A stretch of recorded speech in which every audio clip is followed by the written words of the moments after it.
Good morning, everybody.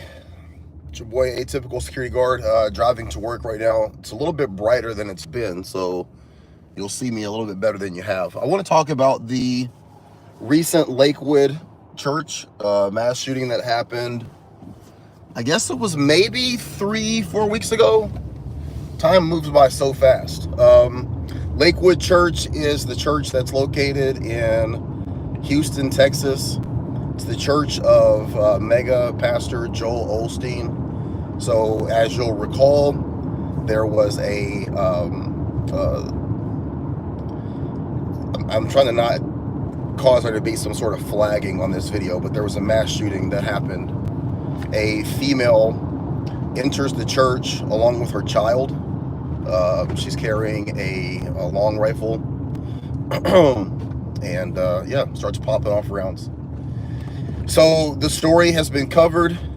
There were off-duty police officers in plain clothing that were working as church security. Two of these individuals engaged the shooter. There was a back and forth exchange of gunfire, and the shooter was neutralized. This report of what happened, fairly cut and dry. There's some questions as to what the motive was behind the engagement to begin with, but there was very little in terms of coverage of two things. Number one, of the off-duty police officers that were there in neutralizing the threat. You'll see that in a lot of these cases and situations, it gets used for political purposes, right? So if there's a mass casualty event and there's really no one there to stop the threat, it gets sensationalized, and people on the political left utilize it to push for more gun control, right? But in almost every situation where someone is there at the moment that something happens and they neutralize the threat, the story seems to go away fairly quickly. Case in point, there was a shooting that occurred in a church, I want to say maybe a year or 2 years ago, where the security team, they had them just sitting in the actual congregation. And when the shooting occurs, two of the people stand up and return fire and take out the threat. I mean, they end it extremely quickly.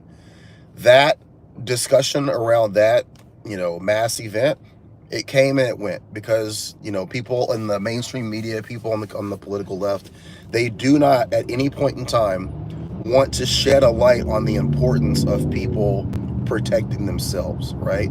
They don't want to have any sort of conversation about the positive benefits of being personally protected, being personally armed, and exercising your Second Amendment.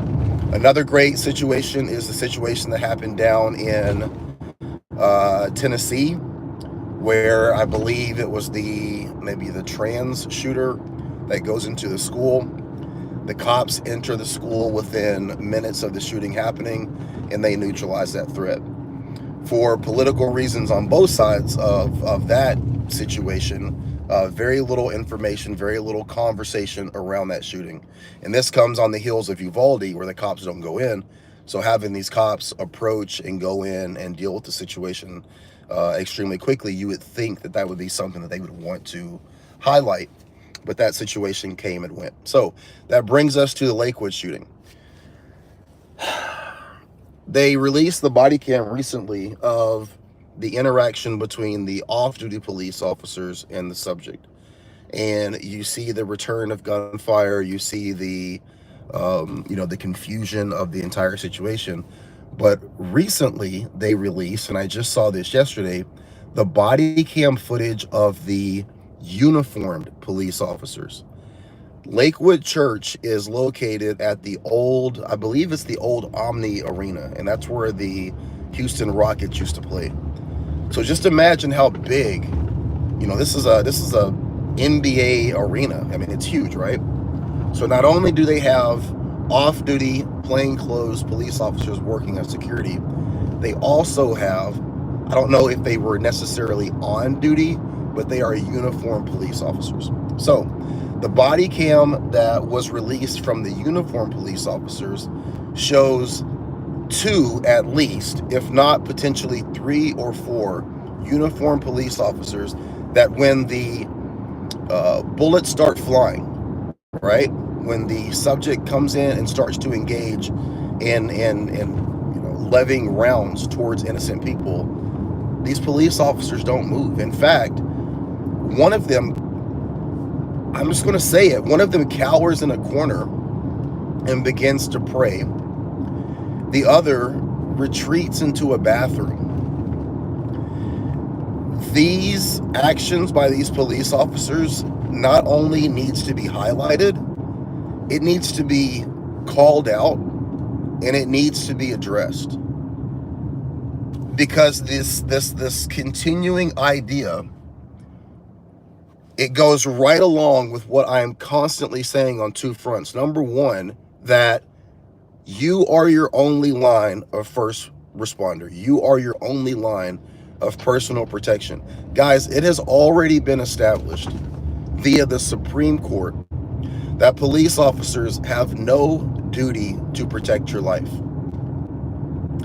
There are amazing police officers out there. There are great people in law enforcement that, given the chance, given the opportunity, will go into that gunfire and do everything that they can to save you. Case in point, the 2 non-uniformed officers that dealt with the situation. But like anything else, it comes down to who you get. And even at that moment, that police officer has to get there. The body cam footage shows multiple officers that are standing around. They're having a conversation. This is, 2 minutes before the first rounds are heard. And when you hear the rounds go off, there's a moment where it takes everyone a little bit of time to register what's happening. 2 officers register that all of the officers register at one point that this is a firearm that's being used.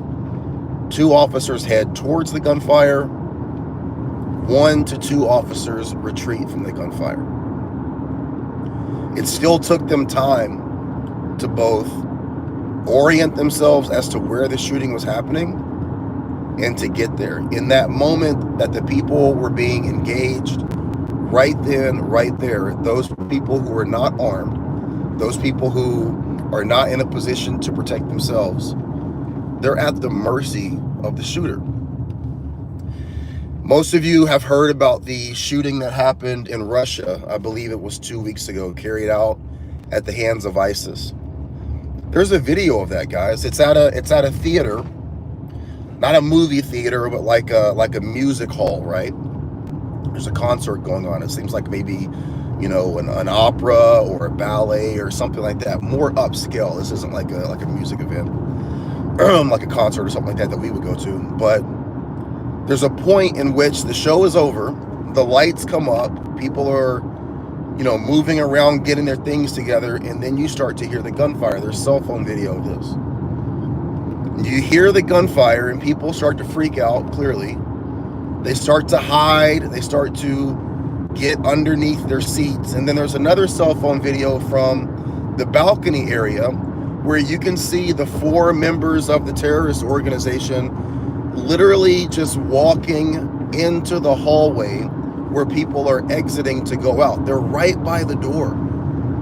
The people that were mostly involved in that shooting, there's like 30 or so people that are right by the door, and they're sitting ducks. And the guys that are shooting them and taking their life, these aren't forward operator, military trained people. They're just 4 or 5 dirtbags, just scrawny little dirtbags. But they're the only ones that have the firearms. And in a fight where you're the only person that has the weapon, there's no resistance. Time and time again, we see the reality of these situations, right? Gun-free zones, where the people that are there who are following the law, the people that are there that are following the ordinances, they're victims. And never in these situations do you hear the people on the news question whether or not this is the direction that we should continue to go. The idea is that, oh well, the collateral damage that happens is worth it if we can feel safe.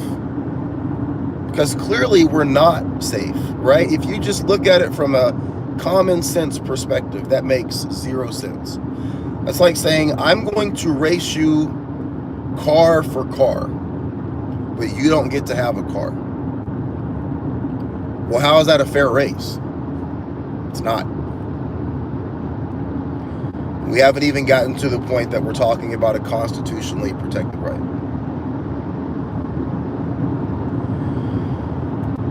The idea that someone is going to come and save us, or someone is going to, even if they're there at the moment that it happens, that they are obligated to put their life on the line to save ours, it's a fallacy. And we have the video evidence to prove it. I really do urge you guys to go and look at that body camera footage. If you have people in your life, you know, my wife has been anti-concealed carry for 7.5 years. It wasn't until recently that she woke up and said, you know what? I'm starting to see where you're coming from. And I think partly that's because of where we live, the neighborhood that we live in, you know, the proximity to drug addicts and criminality that we live around. But I urge you, if you have people in your life like I do, like I did, that just won't hear reason, won't hear your, you know, your stance on things. If you're like me, I can say something 100,000 times, and for the most part, my wife she thinks that I'm crazy and I'm making shit up. Somebody else says it, and all of a sudden it's like, you know, the gospel. I think a lot of people are probably in that same situation, right? I say that kind of half joking. But showing a video like that, it can go a long way. Say, hey, look, the cops are actually there.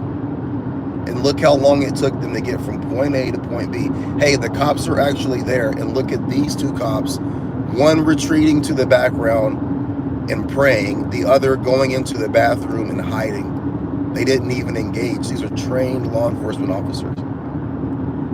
At the end of the day, guys, no one wants to be shot. The idea is that from a lot of people, they go, hey, look, I'm not going to train. I'm not going to ever be like this person that goes and spends a lot of time at the range. I'm not going to take tactical classes.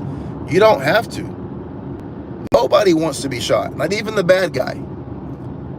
So in situations where you're sending something back that direction and giving them the understanding that you're not just the victim over there, that they also have the potential to be shot, it's going to give them a change in their approach and their attitude. That's just the reality of it. But if your only option is to sit there and cower and hope that they make a different decision after they've already shown that they're not in their right mind, that they're not willing to obey the law, that they're willing to harm and hurt you, you putting yourself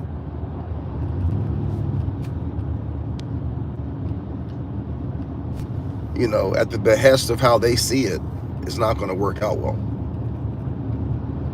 I really wish that we had politicians and law enforcement officers that would operate from reality. I want to shout out, there's a sheriff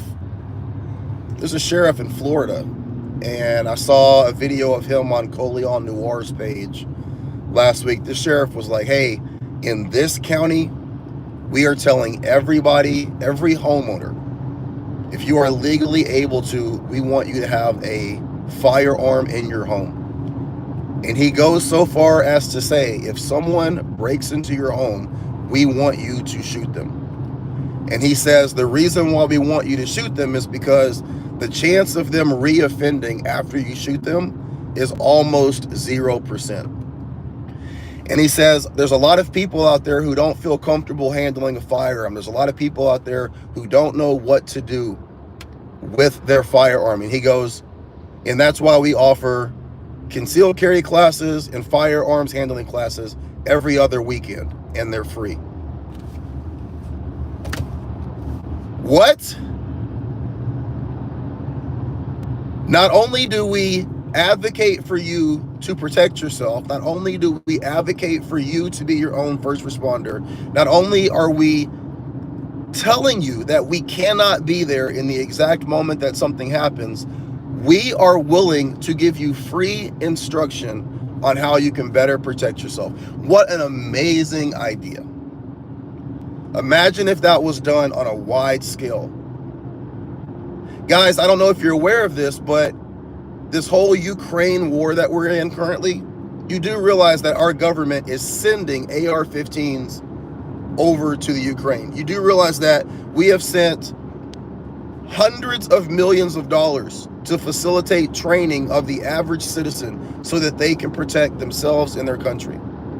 You do realize that the Israeli situation, everyone over the age of 18 is trained in how to use a firearm. And we facilitate that by sending over $2 billion a year annually to Israel, not counting what we've sent during the situation post October 11th or October 7th, I believe it was, right? These are just facts. So outside of our borders, we are facilitating the average common citizen in being able to be legally armed and able to protect themselves and their country. Why do you think it is that we're not doing that for our own people? While continually seeing these events where American citizens are harmed. That's something you should be asking yourself, and you should be asking yourself if that is something that you want to support going into this election. Guys, the only thing that we have in this country legally is our vote. Don't vote for people that are putting you and your family at risk. I'm not telling you to vote red. I'm not telling you to vote blue. I'm just saying, like, look at who has your best interests at heart in terms of your family, your finances, the nation's protections, our borders, all of the things that ultimately really matter. Whether or not somebody likes you, whether or not somebody affirms you, whether or not somebody, would have dinner with you is irrelevant. What are you doing with my money, my country, my family's protection? Are you upholding the Constitution? But that's a different rant, okay? If you have time, please check out that video of the Lakewood shooting, and you need to look at active self-protection. They have the body cam. So if you look at the Lakewood shooting active self-protection, it'll pop up. Very sobering, very good. Who else is going to do it? Maybe it'll put them in the right frame of mind, okay? I got to make this switch off here. This is my biggest issue driving to work, is this one merge point. Stand by. Once I do that, I'll look at the comments.